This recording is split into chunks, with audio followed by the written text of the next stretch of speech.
And this is just one of the many, many signs. Them appointing a black man as a general and then having him head as a four-star general and then having him head AFRICOM, right? And now this is a sign that Africa is becoming something they don't know what to do because they're concerned about the militarization of the continent. They're concerned about the unification of the continent. They're concerned about these new militant leaders who are inspired by the leaders of the past who are starting to now come and become victorious in fighting against military coups. Worst thing Ibrahim Traore can do is prove to the rest of the heads of state of Africa that it's possible to fight against military coup if they unite. Hold on, one second. Yeah, ugly. 1 second,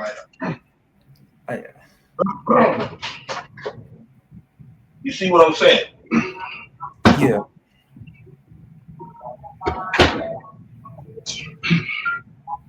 No, I do not affiliate myself with Starbucks. I don't have nothing negative to say, but I definitely don't have nothing positive either. I'm just drinking out the mug. Forgive the eye. Anyway, point I'm trying to make is that we're witnessing some of the first stages. Not the first stages. We're witnessing maybe some of the middle or last stages. I do not wish America to fall. I do not hate America. I feel like this country and some of what it said it would stand for were some of the most, what you would call, hopeful things that humans could stand for. The problem is they just haven't lived up to them. They just haven't lived up to them. What do they say? Wishful thinking. What do they say? The road to hell is paved, seen, with good intentions. Mm-hmm.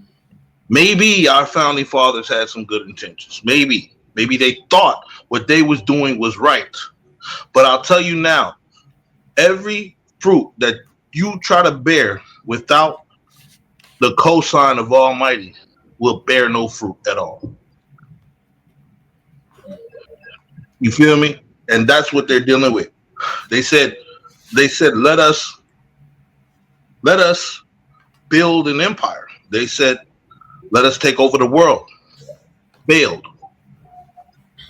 Right?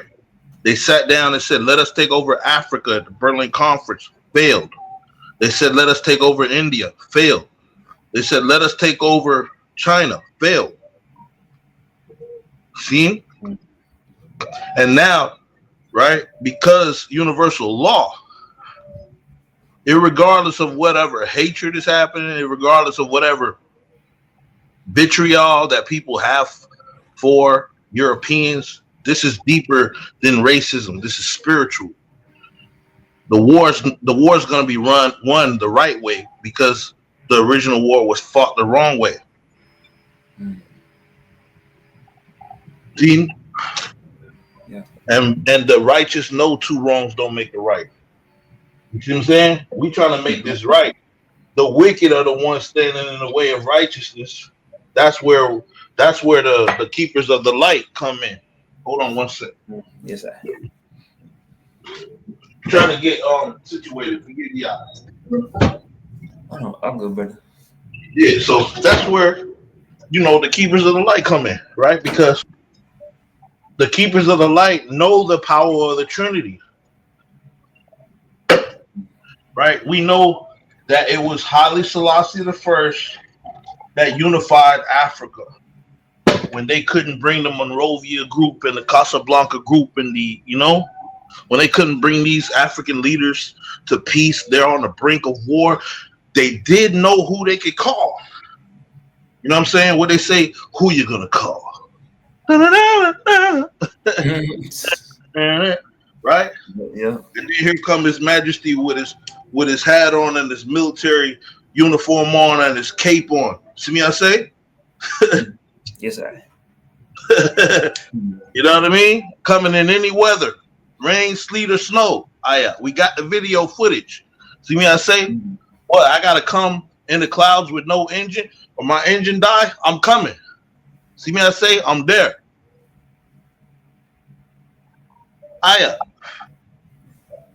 Mr. Smith, the sly fox of Harar, as the 48 laws of power call him, right? Ras Makonin or Rastafari, I'm coming.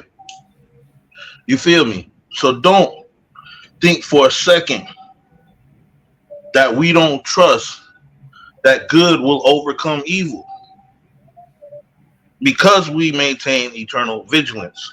That being the case, it's perfect segue to start talking about black people and our divine duty and responsibility at this time. I'm going to give my people some sound advice, wise counsel. See me, I say, because I have a wise counselor. See me, I say, what we Mhm. call a wonderful counselor and a mighty God. Ayah. And he teaches us that no man should judge another man's faith, right? For no man knows the ways of God. What does that mean? That means that the Bible is the rallying point for mankind because the Bible don't judge other faiths. See, Mhm. right? It Mhm. judges evil. Joshua might have had to slay another nation, but it was because of the abomination and the wickedness that this nation was doing. It wasn't because this nation worshipped another god, right? It was because a lot of these nations were begotten from the Nephilim and from the Anunnaki, cursed from birth because they were birthed from rape and birthed from a transgression of a covenant. The Mhm. watchers leaving their heavenly abode, coming to the earth, coming into the daughters of man, begotten children, men of great, men of renown. Some men you may hear of all the time, Hercules or Zeus, demigod, half right, half man, Mhm. and they were plaguing the earth with all type of abominations, eating man's body like the cannibals of today, drinking man's blood like the sanguinians of today. See me, I say, Mhm. no disrespect, but reality check. Feel me? Mhm. These individuals essentially are spirits that plague the earth. That's why we learn from His Majesty. I'm saying all this. If you never heard this, this is still important because this is advice and counsel. Because some of y'all black folks out there, you want to go to task. You want to throw mazel toffs in buildings. You want to go into the building that you've been looking at for years and take the shoes that you believe you deserve because of the injustices that have happened to you. But that's not being a soldier. The Boondocks say, I'm a remain a soldier till the war is won. Mhm. We are soldiers in God's army, and we have to march according to Almighty's orders, lest the war be lost. Mhm. The orders are written, so we ain't gotta look to no left or right to find them. We should all know the orders because it is a reflection of us following and being real members of the Christian faith, right? Mhm. Of the Rastafarian faith, ayah, right? Of the Abrahamic faiths, ayah, seen? Of the Muslim faith, seen? Right. Those of faith know that the mystics of old said the same thing. Love the eye like yourself and pray for your neighbor or for your enemy, right? Now, that's a hard thing to understand for secular minded people, but that can save a man's life in real time. Because if a man should think to strike another man back after he hit him, maybe strike him twice as hard, he could kill that man and take that man's life, right? But if you have that peace that surpasseth all understanding, this may be your saving grace. This grace may save you from prison. This grace may save you from being killed. Grace may save you from torturing yourself at night for what you've done, even if you get out of a courtroom alive. You may be spiritually dead. Seen? mm, So wise as serpents and harmless as doves is the advice that I have for my people, for the ayah out there. Let go of your hate. It is going to destroy you. Pray for the brethren right now. See? Because these people are preying on you. They are preying on you, ayah. What they're doing is setting you up for failure. They are using the left as a political smokescreen to resurrect white supremacy because they understand the white community is the largest community in the United States. So they understand if they're going to integrate artificial intelligence into the workforce in the place of a workforce, right? mhm, That then they're going to have to turn the workforce against each other and then send them home from what we call a vaccination. Get them comfortable and complacent while we integrate checkout lines and digital autobots and transponders on everything or RFIDs on everything. What did the hospitals integrate to be able to make this massive transition or exchange happen? Did they integrate a lot of new nanotech and systems that you may not be aware of? Is this a 20, 30-year plan? Do you know of Agenda 2030? Do you know of Agenda 2063 at the African Union? Are you aware of the new technology that's on the market that they want to bring to market, but you're in the way? Right. So this is where the world realize that this is the devil's kingdom and they want to come to God's, just like how the antediluvian time, the wicked wanted to get onto the ship at the last minute after God gave them hundreds of years to repent. Noah had to say no. And that's the hardest thing about all of this. You may hate your enemy until you start seeing your enemy being slaughtered. And then you start to empathize or sympathize with your enemy. And desire for the carnage and warfare to stop is too late. This is not our battle. For the battle is not yours. The battle is the Lord's. And this battle been waged before you was born. And surely will be continuing continually after you're gone, or until the Lord passes judgment, which I believe. If you're a believer, I hope that you believe. And if you don't believe, you got to ask yourself twice if you really do believe. So, segue. The black community, my advice, so we can move on, is you're going to be challenged in a way you can't imagine here in the next coming year. You're going to see things you want to impulsively respond to. You should not. You're going to see events that you impulsively want to engage in. You should not go. You're going to think that there's a way that seems right. It leads to death. But there is a road that is narrow. Few find it. And there's a gate, which is small. Few will go through it. To me, I say, the Rastaman and the ones that are continually meditating on his word day and night, who fall short of the glory, but trust in the divine grace and mercy, that understand all things are working for the good of those that love him. Well, that community has to understand that you are a guiding light to those that are lost, and yet there are still fruit to be saved. See me, I say. So, the black community, I'm not telling you to just get up and repatriate. Neither was Haile Selassie. That is a myth. That is a lie.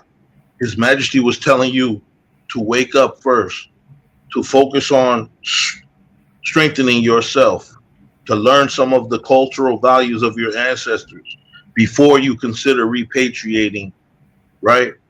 And I would encourage you to do the same. There are cultural nuances that are very important before you move to any country or even a city in the United States and around the world. And those cultural nuances have to be really considered before trying to integrate into any social construct. Otherwise, you can really destroy your entire life, right? Your psychology. You might think you something special in one city, get to the next city and realize you ain't in your industry. You might think that your let's say contacts are strong in your city and move to another city or another state and know nobody. So my advice before we move on to our community is make sure that you properly prepare for any moves you make. The Asian community. Oh, brother Livercall, come on up. Yes, I. Yes, I. I was trying to bring him up, but I don't think I have a green bean. Greetings, Ja Rastafari Selassie the first. Wagwan, brother.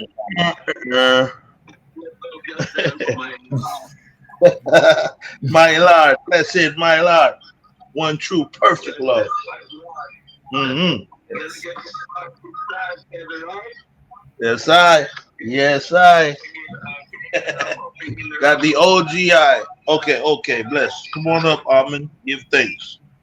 We're almost done with this podcast. Let me just close up. I'm gonna leave the podcast running so they can hear y'all commentary. But I do want to just say one more word to it, and then we'll open the floor for popcorn feedback. You dig? Okay. Because we live right now. If you can, send Brother Livercall the link as well. And I put it in the comments too. Okay, bless. All right, so the link is in the comments. I'm gonna put it at the top for everybody. So if you come in the room, you can go ahead and join the other link too, because this will be popcorn. We are recording you. Anybody come in the room, so you know. Adrian, when people come in the room, remind them we're recording them on live stream too. But yeah. So last thing I want to say as I close is that when there's a shift, I want you to picture, if you will, a boat shifting from one side to the other, or a wheel with a bunch of money on one side that was on this side and now it's flipping all the way around to the other side. And what does that look like in preparation? Right? That's why we telling people think we just saying run back to Africa. No, we said take advantage of dual citizenship. The world is interconnecting like never before. It's imminent that in the near future, the world will be one. How it happens, we don't know, but we know it's happening every day. We pray that if we do know that in the end, there's a new heaven and a new earth and judgment. We do know that, we understand that. But as it stands today, the world is interconnecting like never before. If I go back to 1970s, I couldn't get on and see my son in Japan.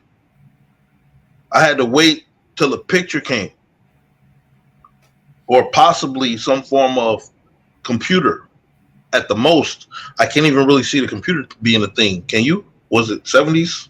Well, I think computers began around like 46, 50s, I believe, 40s, 50s, but they used to take up a whole room. You know what I'm saying? So as far as images and texting and all that, this is different. We're living in a different era. Our forefathers never saw this. I couldn't call my mans in Atlanta like, yo, let's talk. I had to beam him on the phone. And there was a time when I couldn't beam him on the phone. There was a time when I could only beam you. I couldn't beam you, though. Feel me? Because there was no three-way. See me, I say, but now we have Selassie. See me, I say? See, now we got a three-way. Yeah, pause. I ain't saying it like that. I'm saying we got a three-way conversation. See? We have the power of the Trinity between us. What does the word of God say?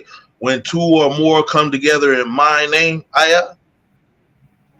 There I will Mhm. be in the midst of them. That's the first thing Haile Selassie said to the World Evangelical Council in Berlin. When two or more come together in my name, hosted by Billy Graham, by the way, for all you Western Christians, right? When two or more are gathered together in my name, there I will be in the midst of them. So yeah, I just wanted to say that. I don't want to chally on too long. Brother Livical, welcome to the stage. I bless, bless, bless. Bless up, Mm-hmm. Royal, give thanks, the invite and the opportunity. Yes, I. Yes, I. Oh yeah. All the people who are outside His Majesty very much are confused from what I can see because they have chosen other ideology. Mm. And we know all these other ideology, they're not new to us. For example, it was fascist Italy that invaded Ethiopia in 1930. Mm-hmm. It was colonial Italy that invaded Ethiopia in 1896. See? So all these ideologies cannot stand against the Rastafari because we are not new and are very familiar with the concept of Ethiopia Right, and right. how it was situated. So Right. we continue to struggle today against these new fascists. We continue to struggle against the neo-Nazi, the new Nazi, Mm. the new racist, the new clansmen, and all those who oppose international morality. Mm. Yes, I. We just don't know, you know, how all of this is going to come together. But I think it is very fascinating and something that we can definitely dissect because this whole Trump versus Musk thing has now transformed the entire lay of the land, if you will, right? Because I want you to picture Rockefeller versus, you know, a president, Theodore, you know, Roosevelt. You know what I'm saying? Or someone in his time. Like, okay, so Rockefeller lived, I want to say, in the early 1900s, right? He was Standard Oil. So who was president in the early 1900s? McKinter? Oh, good question. I got Let you. me let me ask chat real quick. Who was the president during the early 1900s? Can you list three from 1900 to 1930s, please?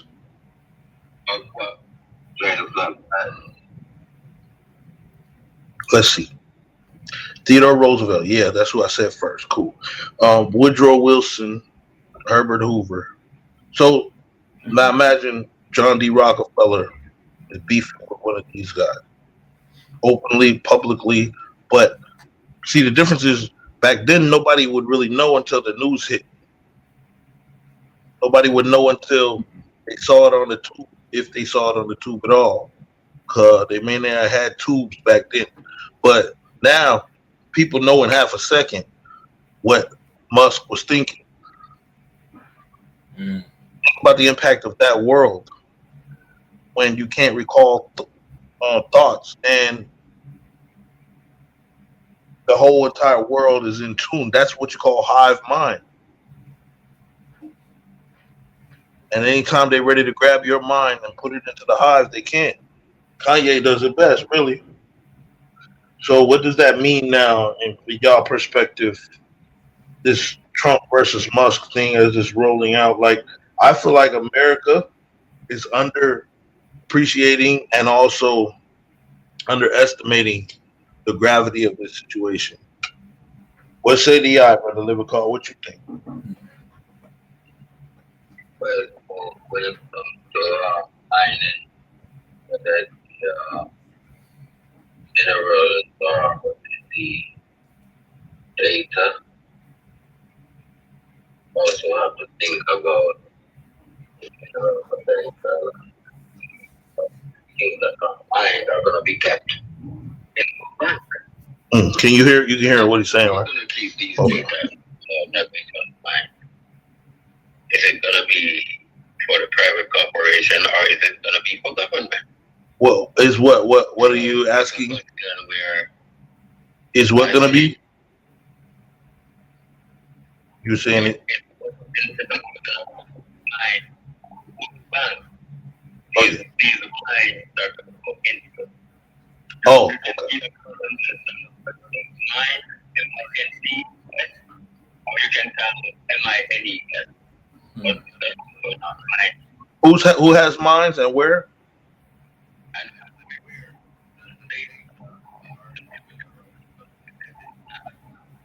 Okay. You talking about for the future? yeah, that's what I'm and the time and the place. Hmm. But those places,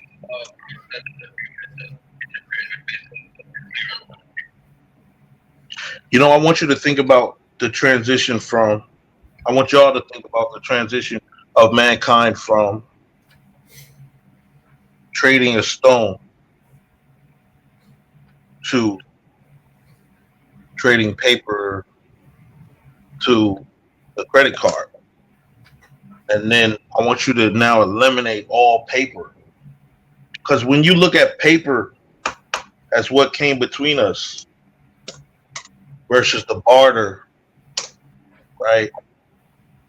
It's pretty fascinating now. You ask, how is all digital currency going to come between us? Because that changes the dynamic of doing things off of the grid. And I feel like that's when you see people's true colors. Think about it. Like, you are wanted for posting a thought that essentially infested the hive mind, and the thought spread so rapidly that immediately and instantly it transformed the polarity of the hive. Such a bright and shining light, or such a dangerous, right, infective, divisive light.